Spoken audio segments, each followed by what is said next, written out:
It'll work this time, I believe. Hey everybody, it's Amy from Strong Inside Out, and I'm here with Dave Ursillo from daveursillo.com, who has a new book coming out on Monday, September 26th, called Lead Without Followers: How to Save Our World by Radically Redefining the Meaning of Leadership. First of all, it's just a really awesome book. I finished it in 2 days. And seriously, I have to sit here at my computer. I don't have a laptop, just reading it on the computer screen. And I finished it in 2 days. So it's really awesome. And I think this line kind of sums it up. Lead Without Followers is an alternative leadership philosophy that is swiftly stirring men and women across the globe and from all walks of life into a passionate, positively driven, and politically nonpartisan social movement. So, Dave, thank you for being with us here today. Go ahead and give us Thank you, Amy. It's great to talk to you after speaking with you from afar and by email for so long. It's great to talk to an actual person's face online. And yeah, Lead Without Followers, you can see in my copy right here, awesome. is an alternative leadership philosophy. And that means that we're presenting a series of ideas and ideals boiled down into practical tools and tips and pragmatic advice for your everyday life on how to be a leader. And it's really about redefining what it means to be a leader instead of focusing upon gaining the things that we don't have, like money, like power, like fame and popularity, and followers, to start acting like a leader right now in our lives and all the benefits that come from acting like a leader, because you not only better yourself, you better other people. And there's a multitude of reasons and really cool health benefits that would, Amy, that was something you would be interested in, is the physical health benefits, as well as the mental and emotional side of how these elements of what it means to be a leader without followers, including like really positive, intrinsic human qualities like giving, compassion, empathy, gratitude, and all of these core elements to the human spirit that it seems like over history the human species has just kind of known are good and has taught, and it's something so commonplace today that we get taught when we're little kids that it's good to give and treat others the way you want to be treated. But now modern science is kind of catching up and being able to show us that there's a lot of genuine evidence that our health is physically supported when we do these things, and when we give to people and volunteer help and all these sorts of high ideals that are actually being proven today to be very practical in our everyday lives. And that's really what Lead Without Followers is all about, getting you to rethink leadership and actually proudly call yourself a leader even if you don't have followers. Awesome. Yeah, I love that message. And I think you're right. I think a lot of people think that there are followers and there are leaders. Yes. But you're saying that everyone can lead if they do so from within. And so what you're proposing is radically shifting our perception of what a leader is and why he leads and how it can benefit mankind without them even knowing it. Exactly. And so I'm going to play devil's advocate here. Can everyone really be a leader? I mean, what would the world be like if every single person was a leader, and how can we avoid chaos if everyone's leading? That's a great question. And the way that we do that is by still redefining what it means to be a leader. If we're talking about leadership in the traditional sense, and through all of the different kind of misconceptions we have about what it means to be a leader today, by that definition, leaders are bossy, all about themselves, don't take orders but give them, kind of are only about broadcasting, not about listening, and have like a hierarchy underneath them that responds to their every whim and will and wish. That is like the old way of thinking about leadership. So when we think about leaders, we say, well, the leader's at the top of the pyramid and the followers are underneath. So that's a necessary like order that we need to respect. In Leaders Without Followers, we kind of erase that whole paradigm by understanding that the core elements of leadership can be exercised wholly from within you and are based upon human qualities that don't need to be spoken. That real leadership is about not broadcasting but listening, and maybe being a little slower to speak and to express yourself than we're accustomed to, especially through social media and the online world where everything is about talking about ourselves, instead listening to people, and to try to sow goodness through quiet things, quiet interactions, smiling at strangers on the street, that is what I call real leadership, because that impacts people's lives directly every day.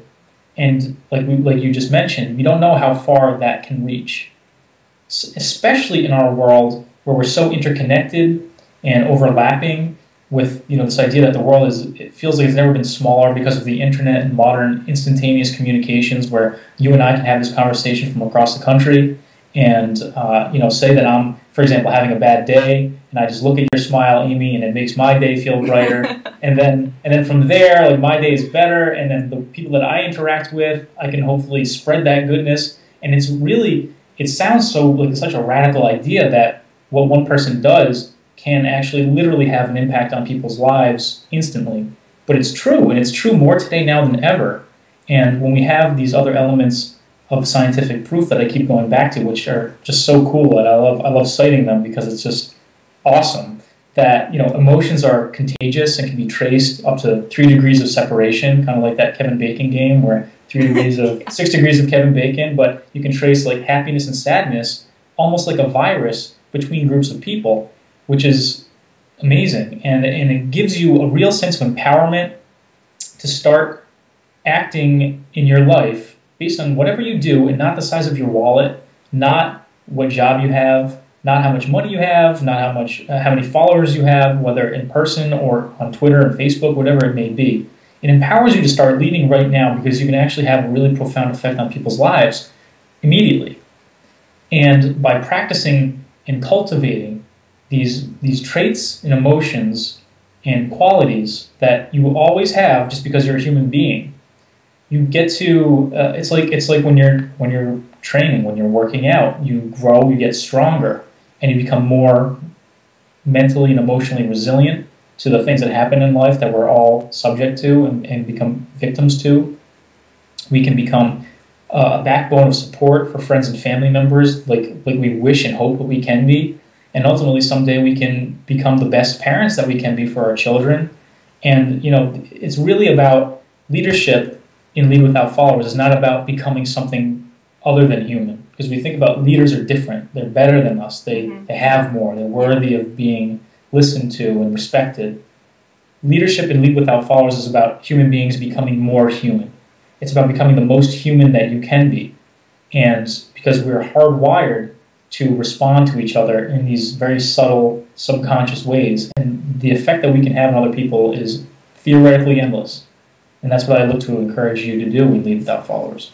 That's awesome. And one thing that I kept reading over and over again in your book was the theme of empowerment. And that's something I really strive to do for my readers as well, is just push that empowerment and taking action can really get you out of any negative space that you might be in. And I think you mentioned gratitude a lot in there too. And that's a key component to switching that attitude of lacking to optimism and openness. And I feel like a lot of people, I was diagnosed with clinical depression when I was in high school, but I overcame that through empowerment and through taking action and really working on myself as well. But at that time, I felt like I didn't have anything to give. I didn't even want to live. So what tips would you give somebody that's in that kind of situation that feels like this being a leader idea would almost put them in disbelief or despondence? What would you say to them, and can that idea of leading from within help bring someone out of depression? Yes, it can, because I myself have lived it, like you. I think in my own case it wasn't as severe based upon our discussions that we've had about depression in our lives.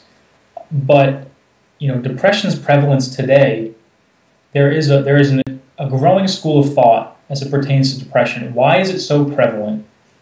Why does it seem to be more prevalent than ever before? And this school of thought, psychiatric thought, is saying maybe depression is so prevalent today because it's almost like an evolutionary trait, and the condition is trying to actually not make people hurt themselves, but trying to propel them forward out of where they are and that they're not happy with, and into a new life. That's interesting. Yeah. Yeah, we could go on about it forever. I'll actually have to send you an article that you can Okay, share yeah, that you yeah. can share with your readers. That's very good.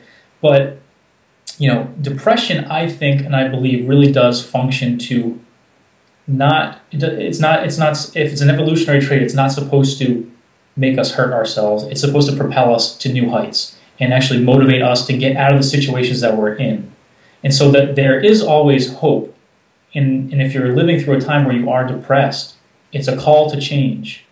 And the best part about it is, there's a lot of different solutions, there's a lot of different methods, but I've found that a very organic, authentic method of coming out of depression in a way that'll stay with you is to embody this philosophy. And I don't mean to buy my book to order to get out of depression. What I do mean is when you focus on things like you've mentioned, gratitude.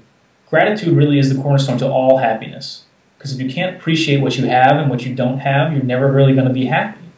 And you'll always be looking outside of yourself for things to give you happiness when we realize in the end that happiness can only come from within us. So gratitude is key. Gratitude also is the first step in being a leader without followers, because when you reflect upon all of the things that you have and what you've been given, from social rights and political rights in our country to the families that we've grown up with, whatever it may be, whatever gratitude is unique to you, it kind of spurs on this natural want to help other people. Because you recognize, wow, I have so much to be thankful for. I look around my room right now. I look at the country I'm living in, and I can vote, and I can move about freely, and all of these things. And you say, wow, I really want to help other people feel the same way that I do. And I have so much to give. It's like by recognizing what you have, suddenly a whole world of opportunity has been opened up to you because you recognize that the moment is right now. You have all this energy and this optimism, this opportunity to give to other people. And so by taking up this mantle as a leader without followers, it's not about putting others before yourself, but it's actually a way of actually taking care of yourself and empowering yourself to better other people's lives, but also better yourself through those actions and interactions. So there creates a real, like a symbiosis, like a synergy between you and other people. Mm-hmm. And so when you help people, you feel that benefit. And when you better yourself by nurturing your gratitude, other people can feel that and sense that, and they benefit from it too. So when you become a leader without followers, it's like you can escape from the hardships and from the difficulties and from the pain in your own head and kind of put attention outwards and escape it temporarily, and you kind of start to change things, and you get to actually rewire the way your brain works and thinks. Mm-hmm. And that's why I really believe in this philosophy, not only as the means to rethink what it means to be a leader, but also to function as a catalyst for self-discovery and to really understand the core of who you are based upon values and not these ego-based ideas of who I am, and I don't let people do that to me because that's not who I am, and how we so commonly talk about ourselves in the third person. And so I do think that it will help somebody who is struggling with depression or just trying to find themselves in a true sense of meaning and make this philosophy their own. Mm-hmm. Awesome. I'm like, that's awesome. Just, that's all I have to say with that. So again, the book actually comes out, today, because this is going to be posting on Monday. So It's called Lead Without Followers again, and I'll have a link to it actually right underneath, or maybe right on top of this video. Or maybe both. Maybe both. Maybe both. Look up there. So that's it. Thank you so much, Dave, for coming over and being the first video on Strong Inside Out. And I'm honored. Thank you for having me. If anybody wants to get in touch with me, you can find me on Twitter, Facebook, my blog. And again, I'll have a link to Dave's site on this absolutely. Post. And I'll respond, so if you have any questions, let me know.